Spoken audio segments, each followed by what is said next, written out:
We all have to choose our battles very carefully. And by battles, that's a metaphor for you being selective in where you position yourself and what opportunities you embrace, but also what risks you allow to come and either distract you or you allow into your life. I like to use the example of a very familiar story that I believe you're aware of, um, or rather, most people are aware of. The Battle of David and Goliath. It's been almost a battle that everyone is has at some point either remembers because it depicts um, an incredible an incredible story between an underdog and a giant. An underdog who most people said was a child who wasn't a seasoned warrior against a really professional, really experienced fighter. The story of David and Goliath is one that is told and has been told for so many years. It is not my intention to talk to you about the whole story. What I'd like to do is draw from that story one very important life lesson that if you implement, if you adopt, and if you apply in your life, could radically change your life. It will bring you more happiness. It will bring you more joy. It will bring you more fulfillment. It will allow you to stay more focused just by applying a small principle. Now, the battle between David and Goliath in itself was about two great armies. One of them were the Israelites and the others were the Philistines. And this is where I start to share my thoughts on that story. The battle was being fought for something greater than land or money. It was being fought for honor. It was being fought based on the history of the people, what they believed in terms of their gods, but what they believed in terms of their people, what they believed in terms of their heritage. The first thing you have to understand about life is you will always have distractions. That is a guarantee. In some cases, the distractions you have will be good opportunities. Distractions are not always bad because it's very easy for you to detect a negative distraction. If you're focused, if you're driven, if you're hardworking, if you're really determined, if you're very clear about what you want in life, along the way, if you have a distraction, it's very easy for you to say no if it's the wrong distraction. Interestingly, it's a lot more difficult for you to say no when it's perhaps an opportunity, a good opportunity, but the opportunity does not help you achieve your goal. It was Steve Jobs who said that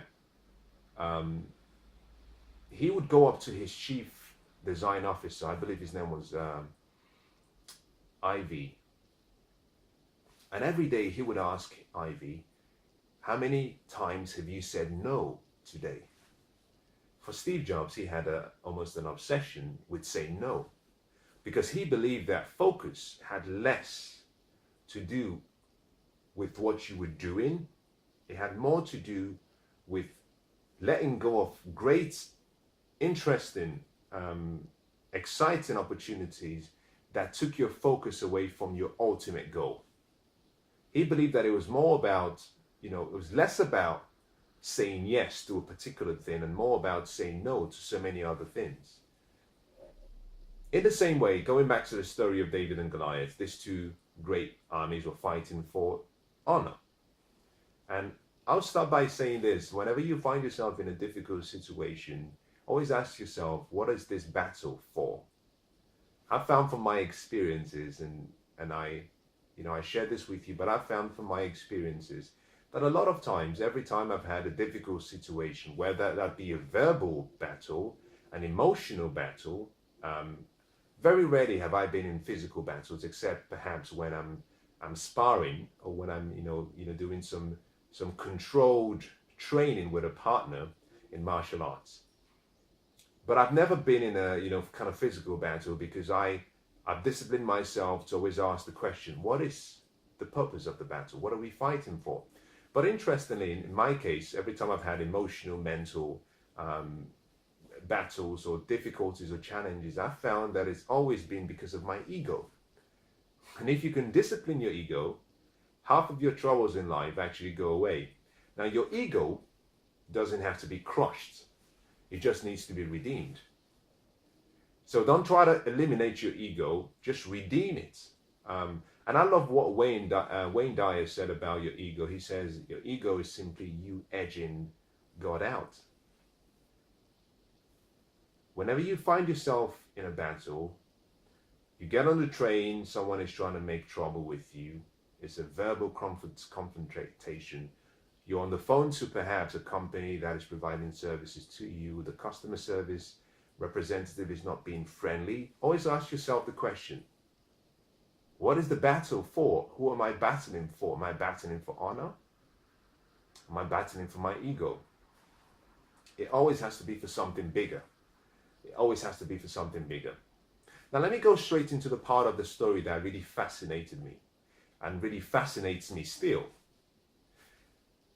The account of the story says that for some reason, David arrived on the battlefield. He had come there to give food to his brothers, according to the storyteller.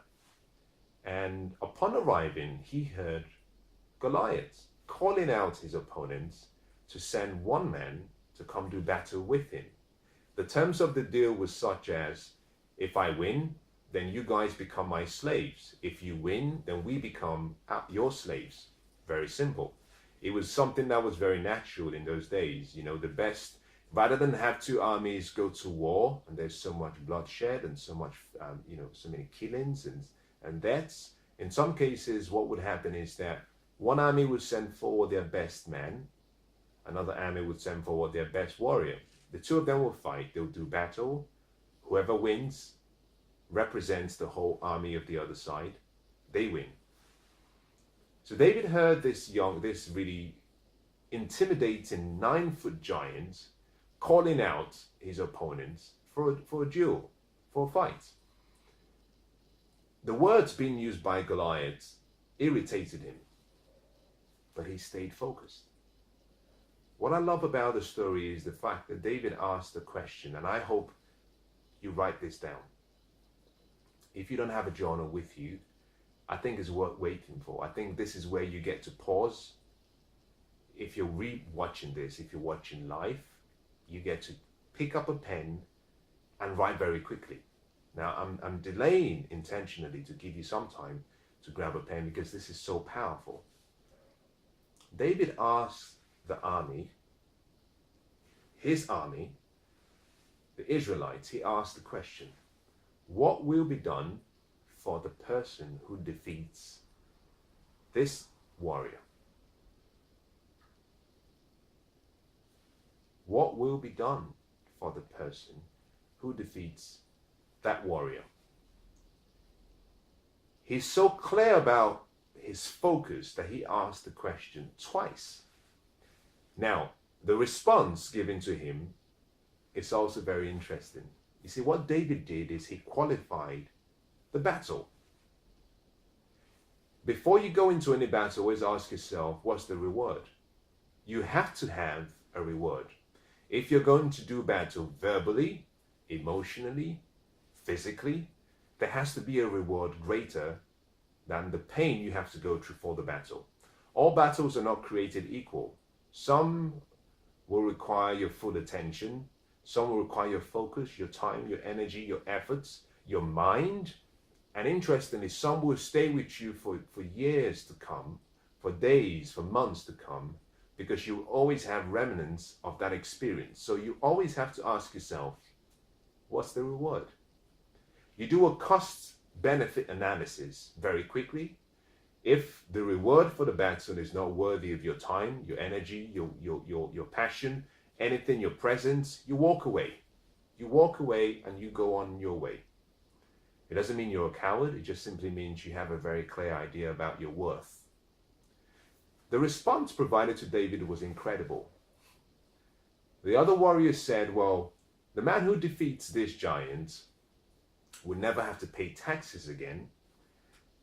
he would be given one of the daughters of the king for marriage, and the king would give him loads of money. David got excited. Why? Because his family and him never had to pay tax. He got a really beautiful daughter of the king, and now imagine this: you had to marry into the king's family. It meant you automatically became a royal family, part of the royal family. And finally, David got some money. As soon as David heard this, he said, "I'm in, count me in." Now, I stopped the story there because the intention is not to talk about the story of David and Goliath. The focus of that story was to get you to understand the importance of choosing your battles carefully. And that is what I want to talk about in the next 2 or 3 minutes. Every day we get distracted. We get pulled into various things, some of which, or rather should I say most of which, are a simple waste of our time and attention. The instant message you receive, the comment on Facebook, the tweets reference, what they said and what he said and what she said. You see, although we're not in the times when David and Goliath were still alive, we're actually in a time that is worse. You see, we've gone from the industrial to the information, and now we're in the age of the cortex, the mind. And most of our battles are done in the mind. Think about this: social media and the news. All they care about is grabbing your mind and grabbing your attention. If you've ever watched the Super Bowl, perhaps if you saw the last Super Bowl game, would you believe it if I said to you that companies are paying as much as between $5 and $7 million to advertise in the Super Bowl for a number of seconds, maybe for 30 seconds? Would you believe that? Why would companies pay that much? Well, they're after your mind. They understand that if they can control your focus for even 30 seconds, they can control your behavior. Because in that 30 seconds, they can plant images and sounds and pictures in your mind. And because your mind is like an iceberg, your conscious mind is only about 1/8 of the entire iceberg. 7/8 is your subconscious mind. But your subconscious mind retains everything it sees. They understand by flashing a picture or an image or advertising a product, that gets automatically lodged in your subconscious mind. But also, this is where it's important, also, because you're watching an event or a game that is incredibly entertaining, what they're doing is they're anchoring you. What do I mean by anchoring? Well, by using some form of soundtrack or music at the background, by the understanding that you are already in a very emotionally fragile state because you're excited about the game, whether that excitement be passion in terms of excitement, happiness, joy, or whether that be passion in terms of anger, unhappiness. Maybe if your team is losing, you're vulnerable. And all they have to do is create the environment through sounds before they present you with a product. By anchoring you, it means that they automatically have grooved in your subconscious mind a way of remembering. Every time you think about that particular music, every time you think about maybe that particular scenery, you remember their product. So the battle we face today is the battle in our mind. You walk down the road and someone says something that is not very decent. You have a choice. You can say to yourself, well, I'm going to let them take their emotional drop-ins and literally all of them at the bedroom of my mind, and I'm going to take it home. Or you could simply say, well, I'm going to stand guard at the door of my mind and protect what input comes into my mind and what I allow to influence me.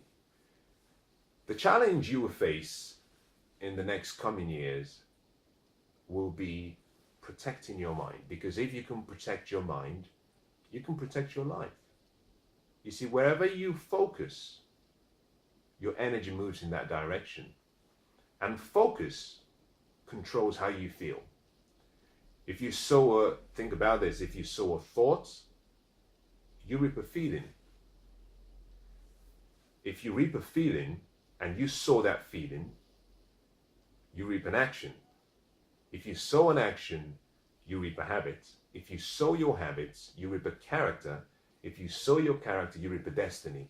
So, your thoughts decide your destiny. But your thoughts are controlled by what you choose to focus on. So the most important battle you have today and you will have in the future will not be the physical battles like they used to have in the ancient times. It will simply be battles over your mind. What are you focusing on? What are you choosing to allow to continue to magnify? Because what you focus on controls your life. I would always ask you to do one thing. Whenever you're presented with an opportunity, whenever there is an experience, always ask yourself the same question David asked. What is the reward? Now you can choose the words you use, but the most important part of that question you should ask is, what's in it for me? What's the reward? And whenever the reward is not as good, and it has to be far in excess of the sacrifice you have to make, whenever the reward is not far in excess of what sacrifices you have to make, I would suggest that you walk away. You walk away and you fight another day. It's better for you to be a shamed lion that gets to fight another day than to be an embarrassed dead dog that couldn't qualify its battle. Live to fight another day. Choose your battles carefully.